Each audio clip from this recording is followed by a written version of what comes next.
I knew that we were sitting on so much useful data that our teams would be able to harness. And I wanted to do something with it. I was just kind of itching to get going on that, to think, okay, what's here? What can we look at? And by looking at that, I think you can really help to structure, kind of a strategy for moving ahead. Hello and welcome to Customer Friendship Conversations, the show where we bring you the latest trends, tools and insights into delivering customer experience as it's meant to be. I'm Kieran Nolan and I lead relationship management for Dixa. We're talking about all the latest trends on the show today in more ways than one, because I'm joined by Becky Hickey, the head of customer service at Oliver Bonas. If you're one of our British listeners, then odds are you're already familiar with the independent British lifestyle store. But for our international listeners, or those of you not in the know, they're a beloved company that sells everything from clothing to gifts and homewares. When it comes to a brand known for high quality like Oliver Bonas, customer expectations can skyrocket. It can make maintaining such a stellar reputation all the more important. But founded in 1993 and coming up to their 30th birthday later this year, Oliver Bonas are obviously doing things right. But how? I spoke to Becky about what exactly their secret is. Becky, welcome to the show. Thank you so much for joining us. How are you doing? I'm really good, thank you. I'm very happy to be here. So I'm glad you asked me. Yeah, we're delighted to have you as well. I know here at Dixa, when we had the opportunity to partner with such a prestigious and well-known British brand such as Oliver Bonas, we were thrilled to have you as one of our clients. I'm even more thrilled to have you on this week's podcast, joining a whole stream of some of our other amazing clients. So thank you so much for taking the time. So why don't we just get right into it? Why don't you introduce yourself, Becky, and tell us a little bit about you? Cool. Okay. So, I'm Becky. I'm head of customer service at Oliver Bonas.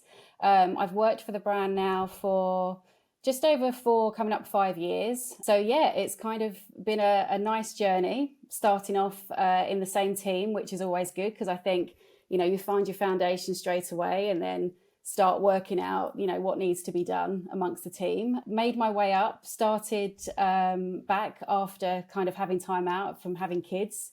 So I feel like this is like my second coming, like my second career. And it's been brilliant. Really enjoyed it. And here I am now, head of the department, which is great. So you took some time out in between. What role were you doing? Obviously, you were doing a role which might have been even more busy in raising a family. What were you doing prior to that? Yeah, so before that, I was working in PR, in beauty PR. So still very much kind of communication, working on a brand, really kind of, pushing it for the customer to see the best side of it. So although it's slightly different, it feels as though it's been kind of like the perfect grounding that I had to then move into this role. Busy few years out having kids and then back to it. And that transition from being a full-time mum to being a full-time mum as well as a full-time head of customer service, how have you found that, and how have Oliver Bonas supported that, for example? Yeah, no, it's been brilliant actually. I think working for a brand such as OB, we've got such a variety of team members and, different ages and, they're kind of really empowering in that, with that kind of family life or any kind of individual life that, is busy outside of your work life. I think as well, working in retail, you've always got that flexibility because it's 7 days a week. It's all hours of the day. So there's always going to be an hour that, you can find that suits you for working.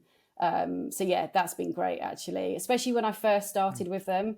My kids were a bit younger, so I did, I was happy to work, kind of the weekends because it meant that I could, sort of shift the childcare, I guess, I was able to work at the weekends and my husband picked up the load.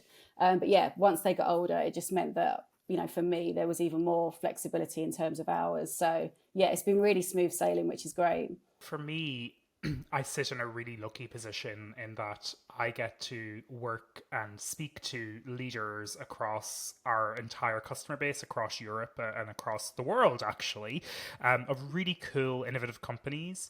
And the one thing I always say, and this was also my previous role, when you speak to leaders and you speak to teams like I do, you get a real insight into what it's like to work for different organizations. Yeah.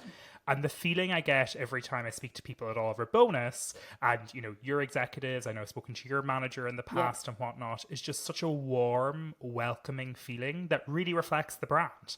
It actually is the same feeling I get when I visit your stores, which I do very regularly. So it's really nice to hear stories like that does actually ring true. If you're living here in the UK and listening to the podcast today, you probably definitely know who Oliver Bonas are. It's a super well-known brand. You guys are at all the key locations. I walked past your store this morning in Canary Wharf. If I haven't heard of Oliver Bonas, why don't you tell us a little bit about it? Yeah, absolutely. Yeah. So as you said, I think our stores are really key, especially those station stores. You know, they are just like before I started working for Oliver Bonas, that was always my thing, was the store at Waterloo was the place that I always stopped off to get, you know, a card or present for somebody, you know, en route to meet for lunch or dinner. And I think that's what a lot of people know us for, is that kind of gifting side of things. But yeah, you know, we started off, actually it's our 30th birthday this year coming up, which is really exciting. Really? Yeah. So we'll be celebrating that in September. So yeah, 30 years of OB, starting off in stores. And it was just an idea from Ollie, our founder. And it's just gone from strength to strength. You know, we came online, and I think it just expanded because parts of the UK where we haven't got our stores, you know, people are now getting to know us, you know, and that word of mouth as well. And obviously through COVID as well, it meant that we were able to reach so many more people online. You know, I think everyone during COVID wanted to refurnish their house. That's us, you know, fashion, homeware, gifting, beauty, jewelry, furniture as well, which is really popular. So yeah, something for everybody. Yeah, you really, really do. And I think on the gifting piece, if I sit where I'm sitting in my apartment, which I bought during COVID, I look around and there's just Oliver Bonas pieces throughout, either bought myself or gifts or your matches that I love in a little jar. And I was joking before this, I found this lovely gift I got for Christmas. I think I have 2 or 3 of those. So I would say most homes has something from Oliver Bonas in it. Yeah, it's fair to say. I mean, my home's covered. You know, I've got pretty much a shrine around me. I think my house is so much more colourful and joyful, you know, since working for Oliver Bonas. It's lovely. You know, there's no plain kind of white walls. Everything's got something colourful on. It just makes me happy, which is great. So listen, as I mentioned, it's very obvious speaking to you, your team being in your stores, Oliver Bonas really puts the customer front and center in what you do. So why don't you tell us a little bit more about the Oliver Bonas approach to customer experience and customer friendship? You know, we're really honest and transparent with our customers, and that's something that I'm really, really passionate about. And I think when you're kind of a big shopper yourself and passionate about retail, you know, everybody's experienced different things. And I know as a customer myself, what feels good and what doesn't feel good when you're speaking to a brand. So for me, I'm always saying, you know, to our team, it's about that kind of open, honest, transparent conversation with a customer. Because I just think if you have that human touch, they feel reassured straight away. 9 times out of 10, you know, sadly in customer service, you're getting those phone calls or emails because, you know, something's upset a customer. And, you know, you need to take that seriously. And I think that's something, as I said, that we're really proud of, you know, that we listen and we care and we always want to fix it. You know, we'll never turn around and just say, no, I'm sorry, there's nothing, you know, nothing that we can do. You know, we're really flexible in our approach. And I think customers feel that in store as much as they would feel, you know, shopping online with us. So yeah, definitely having that kind of transparent approach. Even when something's gone wrong, you know, hold your hands up and we'll own it and we'll say, you know, we can see what happened there. But you know what? Let's fix it. Let's get this sorted for you. I love that. I really do, because I can see it in your stores and the approach to the people you hire and how you develop. How do you take that approach from a store and bring that into a customer experience team who might not be with your products all day, every day? We have such a close relationship with our retail team. You know, we speak to our area managers all the time. Another initiative that we do is store visits. So for, you know, my customer service team, who, as you said, are working purely online, they're not surrounded by the products all the time. We organise for them to go into store. So they'll spend, you know, a certain amount of time every couple of months in store with the team. Sometimes just working on the shop floor. Other times it's to go in and do training and just spend a day with the manager. I think the other thing that works for us is that our support office is with our warehouse, which is brilliant. So as a team, we still get to see all of our products because the warehouse is there. We have meeting rooms kind of full of all of our products. So yeah, if customers get in touch and they want to know a bit more information, we can either pop downstairs, have a look in the warehouse location ourselves, or we know there's a meeting room somewhere that's got, the furniture in or the dresses hanging up that we can just go run, have a look. And that's quite fun for the team as well. It takes them off the phone. It means it's not so boring. They get to actually go and look and feel and touch and give that honest feedback, to a customer when they need it. So yeah, we're quite lucky. We've got some really nice things in place. Yeah, I personally, a number of years back, worked for IKEA and did some customer experience work there. And I was based, the customer experience center was in the store. So when you would get something in, I'd be like, I'm going to go actually look at that, because now and DIY and putting stuff together absolutely do not go hand in hand, but me and logic do. So I'd be like, I'm going to go look at this bookcase and understand what part might be missing, take a picture of it, send it back to them. And you instantly, even with small things like that, I guess you build trust with customers that you're not speaking to some faceless person who is, just on an email, just on a phone, trying to burn through work. I think if you were to ask, we could probably name 10 or 20 brands we've had that experience with. Would you would use it as a differentiator for your team and your company? I think so. Absolutely. Yeah. I mean, it's great. It just means our team can give that extra bit of service that you wouldn't normally get. They can go and they can take a photo of something. They can take a video of something and send it to a customer. It just brings that bit extra, I think, to that relationship. So from a perspective, I know you've taken over the head of customer service role within the last year. Yeah. And you've inherited a great team, which I'm sure you're very pleased with, but you've been in that team as well for quite a long time. What were some of the things you were looking to achieve yourself in transitioning into the head of customer service role for such an iconic and well-known brand? Yeah, so I think in customer service, we're the keeper of so much information. Like, we're the first people to hear any product feedback, any issues that might be going on, whether it's, something with the website or, any kind of lovely feedback as well. We do get that. I know I said earlier, 9 times out of 10, it's the kind of negative things that we get, but we do get people, contacting us with really, really lovely feedback and reviews. So for me, it was about capturing all of that data. And I think that's where you guys came in as well. I knew that we were sitting on so much useful data that our teams would be able to harness. And I wanted to do something with it. And I knew that we could help, our web fulfillment team, when looking at kind of our service in terms of like deliveries and returns. I knew that I could help our fashion teams with the feedback that we get on product quality or fit or sizing. And, with the home and gift team as well, all of our furniture and lovely, artwork that we do and everything. And so, yeah, I was just kind of itching to get going on that, to think, okay, what's here? What can we look at? And by looking at that, I think you can really help to structure, kind of a strategy for moving ahead. The customer is key for our brand, they're our buyers. So it's what they say counts, and it's making sure that we can utilize that now. So yeah, that was my main thing that I really wanted to get myself going on. So you've made the data quite actionable, and I'm guessing as a business that started on the high street and has moved successfully online with a dual model, that data must be at the core. How has the business reacted to this data, and how has it kind of helped things within the organization? I think, a great example, Christmas fast approaching. I mean, pretty much Christmas all year round for us. It's all we think about. We're always looking at kind of tracking our data in terms of our delivery timescales.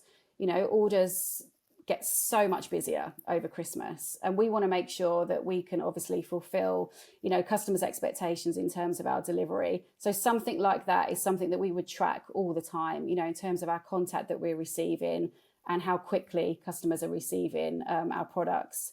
And with that data, we're able to look whether it's on a daily or weekly basis and track and think, okay, do we need to shift our timescales a little bit here, because we can see that, customers are contacting us about our deliveries and wondering where they are. The tracking has increased.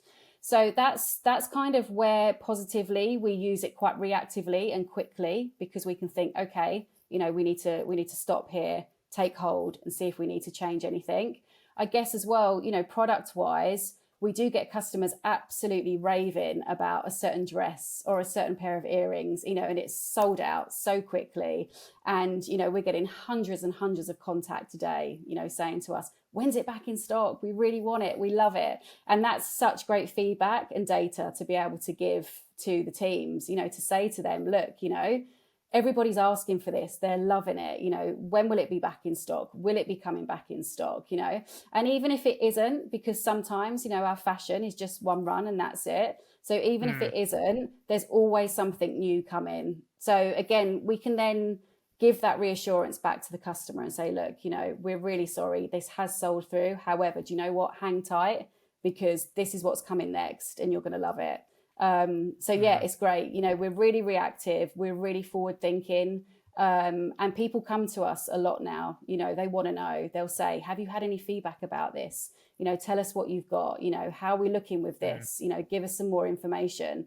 So yeah, I'm really proud of that, because it's grown, within this past year, which is great. I love that. I actually never thought of that, because I do know that some of your fashion is one run and it's through, which I know some of my female friends love that because it means that it's more unique. But I can guess some of them might see the odd famous person wearing Oliver Bonas clothes, and I know that you're very lucky to have a lot of very high profile famous people wear your clothes, and I'd imagine stuff sells through very quickly then. And I actually never thought that your team can really be a trusted partner or friend and say, hey, this isn't here but this is on the way, or why don't you check this instead. I love that. That is customer friendship at its best. Absolutely. Yeah. And do you know what? We ring around stores, we find out as well, if there's any in stock elsewhere. And, we're sort of virtually running around the country for customers sometimes, trying to find that one dress. Yeah. So Becky, working in fashion and working in clothing, I think we all at any one time have at least one return in our home that needs to go to the store. I have right now a Nike return in my hallway that I need to drop off to their store in Greenwich. How do you approach returns at Oliver Bonas? Because I know that is something that is quite a large challenge for a lot of direct-to-consumer businesses. Yeah, absolutely. I mean, it's always on our radar, and I think you're right. I think across the board at the moment in retail, it's definitely something that's being looked at, really closely. I think for us, it's on our radar, but it does feel slightly different in terms that, our fashion, for example, like I said, we're not fast fashion. We produce our clothing, and sometimes it, once it's sold through, that's it. We then go on to the new stock or a new season. So for us, I think we have that customer loyalty because they do know it. They know that's how we work. I think our stores as well, they're always really well stocked with fashion. And we've got changing rooms, customer service in stores are really good. We always encourage to try on.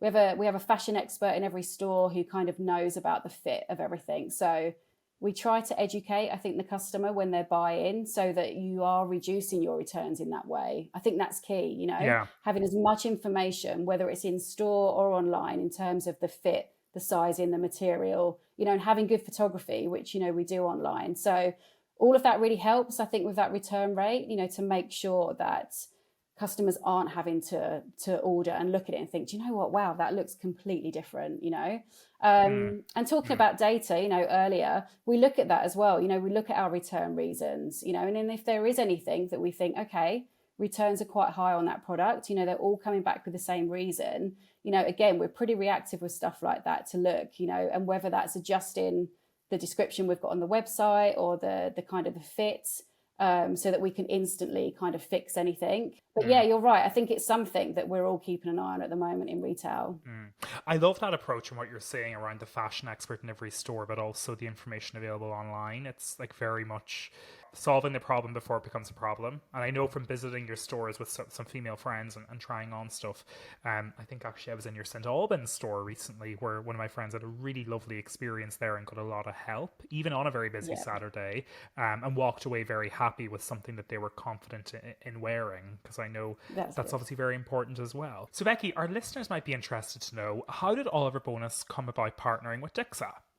Yeah, so I think, as I've touched, I knew that we were sitting on so much information and so much data, and we were just struggling to kind of really be able to utilize it. What we were having was kind of quite basic, and we wanted to drill down a lot more.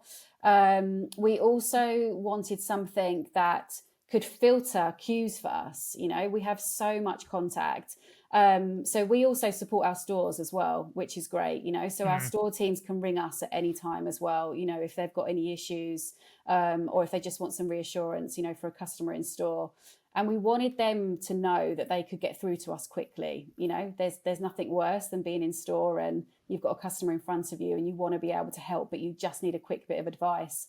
So we needed a system that could really help us with that and help with kind of those cues to make sure that we could have some, priority systems, also for those urgent requests that customers come through to us with. We also use social media. So again, we wanted to be able to integrate that because, we want to track that as well, the data and the questions that are being asked on social media. So for us, it was just about finding a system that could literally put all of that together. We had a wish list, we literally wrote a wish list, we obviously went around, did lots of talking to lots of different people. We came to you guys and you pretty much, I would say, had everything on our wish list. I think there was a couple of things, but what I love about you guys is that you're so open to suggestions. And I remember asking something and within 2 days, we got an email to say, yep, we're all good to go. We've implemented it, which was brilliant, Oh, amazing. Yeah. So I felt like we were on a new journey with customer service. You guys, Dixa, you're always on this constant kind of new journey of discovery. So it just felt like a really nice partnership because you were so open to hearing how we work as well, because I know there's some things, the way that we work, that were really interesting for you guys. So it felt like a really nice fit. Yeah, and I love that your feedback was actioned so quickly. I don't think I was aware of that, but I'm not always in the details.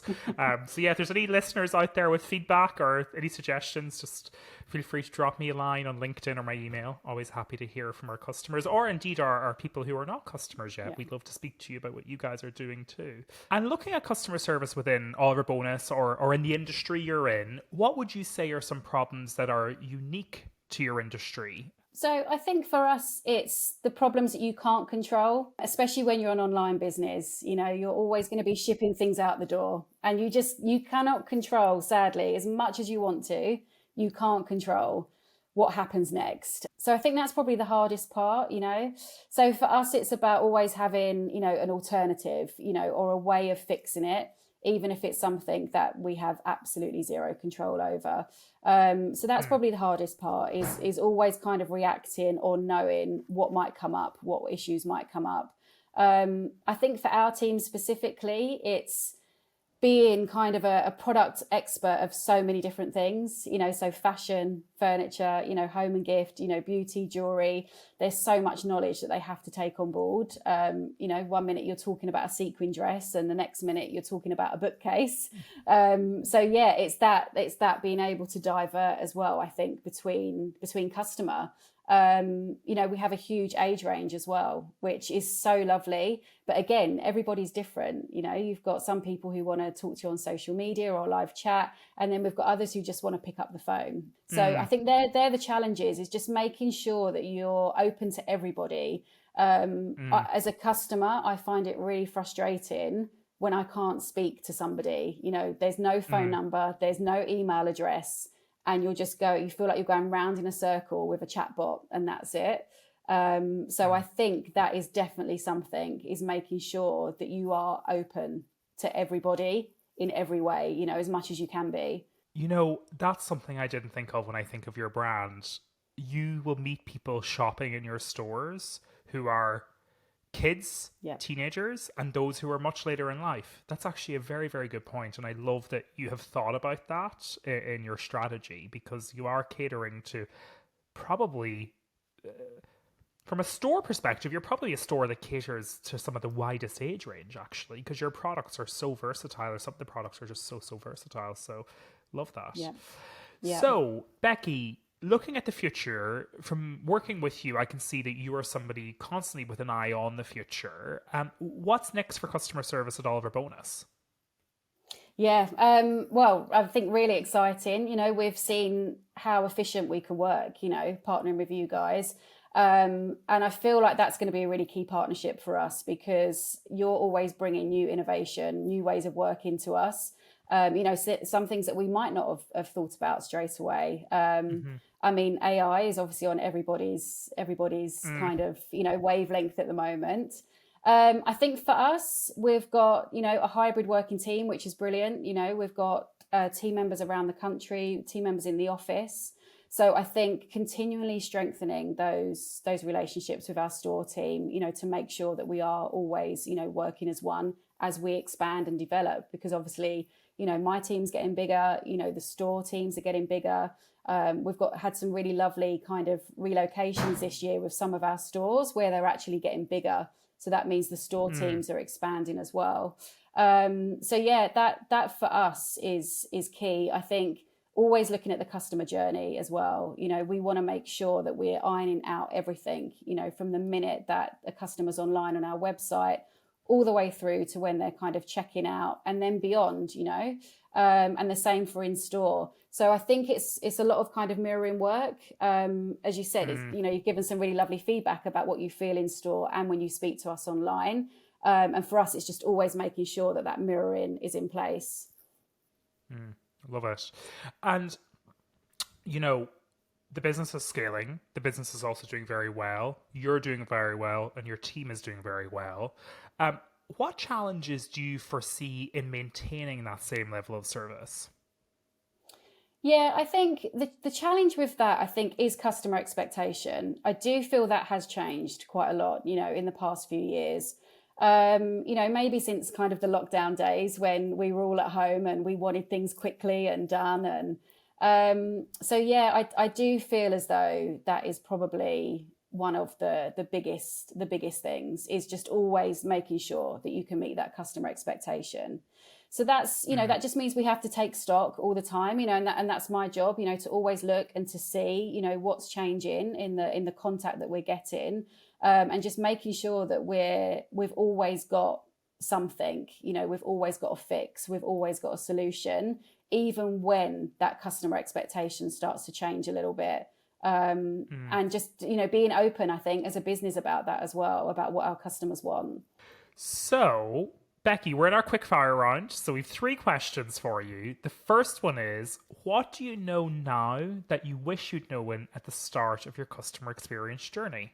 I think it is probably about how much information I would know about Oliver Bonas and our customer through being in our department. I think when I first started, like I said, it was just that real thought that we would just be chatting on the phone to customers and emailing them. But actually, we're pretty much, one of the beating hearts of the business. And we really feel that as a team. And when we get new starters with us, that is something I talk to them about in their interviews. I'll say to them, you're not just coming into like an environment of answering the phone and answering emails. You're actually a real integral part of the business. And, they love us, they rely on us. So, yeah, I wish I'd known that at the start, so that my head is full of information and ideas already. But I do think if I'd known that at the start, how much more I would have been taking in, sort of straight away. Second question, how do you measure the success of customer friendships? Yeah, for us, it's that feedback, I think, that we receive. Obviously, CSAT's always great for things like that. But just in general, our team and how our team are feeling, because I think our team are the one that are having that relationship with our customers. They're the ones on the phone, they're the ones on the email. So if they're coming away from their day and they're in good spirits, they're having, they've had a really nice day, they've had some great feedback, they don't feel too stressed. for me, that's a really nice indicator as well, because I think they've had a really nice day just like chatting to customers, you know, creating, as you said, customer friendships. So yeah, as well as looking at that CSAT, it's actually how the team feel as well for me in that way. And given that you're so good at exceptional customer service at Oliver Bonas, what is your number one tip for other companies and organizations to get to as good as you are? Yeah, I think, you know, like I mentioned earlier, just that transparency and that kind of human touch. You know, for me, it's key. Customers come to us because normally they've got a problem that they want us to fix. They don't contact us for fun. So I think, you know, listen and take it seriously, you know, be honest with them, be open. And like I said, even if it's an issue that has gone wrong from our side, you know, hold your hands up, you know, find a fix for it. It just makes life so much nicer for everybody. And I think you actually take it away into your own sort of personal life as well. You know, I do for sure, you know, working for Oliver Bonas, I know that I even just that whole sort of tone of voice and the way that we are at work, I bring it home as well. And it makes life feel so much nicer and easier. You know, we turn situations around with customers, which is so lovely to have, you know, for it to start sometimes being a little bit kind of tricky to at the end them saying, you know, thank you so much, you know, really appreciate everything you've done for me today. It doesn't take much. It's just, yeah, a bit of a human touch, I think. And I have a fourth question I just thought of. Go on then. I will throw out there. What is the number one skill from your time in PR that you use every day in customer service?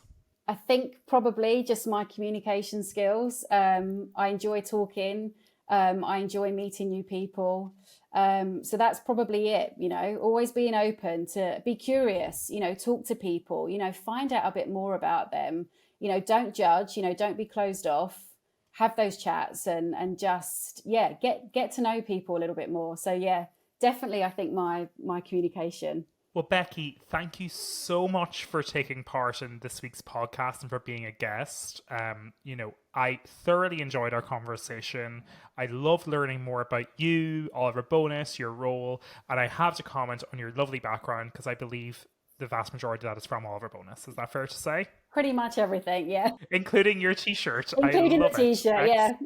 Yeah, excellent. So if any of our listeners are people who are watching this on YouTube, you can see Becky's lovely t-shirt. Maybe reach out to her and see where it's at. So Becky, thank you for joining us, and I'm looking forward to continuing our partnership with Oliver Bonas. Thanks, Kieran. Thanks for listening to today's episode of Customer Friendship Conversations. If you've enjoyed the show, then make sure you're following us on your podcast platform of choice. It means that you'll get notified each time we release a new episode, so you won't miss out on any of the other amazing customer friendship heroes we'll be showcasing in the coming months. Of course, a rating or review is a huge help to the show, so we always massively appreciate those as well. And if you're interested in learning more about customer friendship, then head to Dixa.com to discover everything you want to know about customer experiences as meant to be.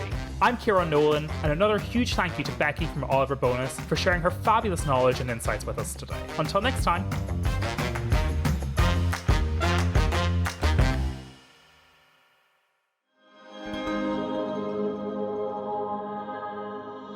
Co-fruition.